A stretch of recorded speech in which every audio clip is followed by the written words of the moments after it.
depuis bientôt 30 ans, ça c'est la première des choses.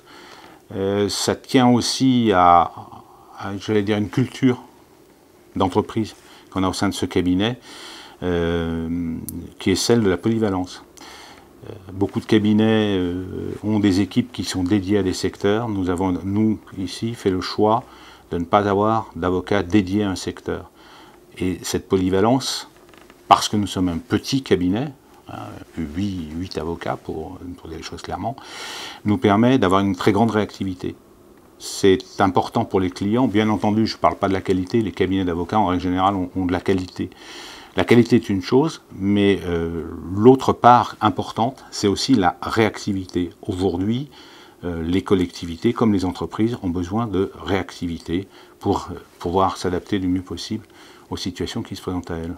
C'est de suivre l'évolution du droit public. Alors l'évolution du droit public, alors pour parler un petit peu comme on parle à l'université, on est en train doucement, pas si doucement que ça d'ailleurs, de passer de ce qu'on appelle le droit matériel au droit institutionnel et organique.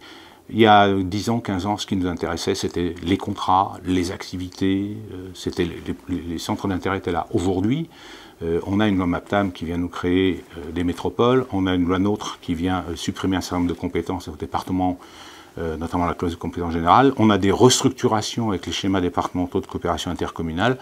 Donc c'est l'organique, c'est les organismes, c'est les institutions qui sont en pleine mutation. On en parle très peu dans le grand public. C'est pourtant l'une des préoccupations les plus importantes des collectivités. Bien sûr, on suit. Bien sûr, on est dessus. Mais ce sont des choses qu'on ne peut pas faire par le biais d'un simple cabinet de juristes. Parce qu'évidemment, tout ceci suppose des transferts de charges. Il faut qu'il y ait des économistes derrière pour faire l'équivalence, pour faire les calculs de l'équivalence des charges transférées. Parce que ça suppose de revisiter techniquement les exploitations des services publics. On a besoin la plupart du temps de techniciens. Donc on est, par ce biais-là, encore plus amené qu'avant à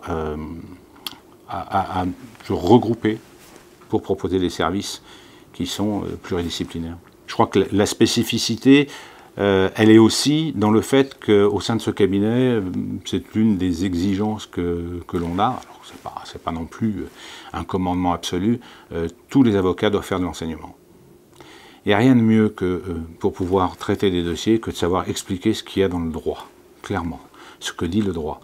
Et de l'expliquer à des débutants, c'est beaucoup plus compliqué que de l'expliquer à des gens qui sont performants en droit. Donc aller faire des cours à la fac, ça aide, donc tous les avocats ici font des cours à la fac.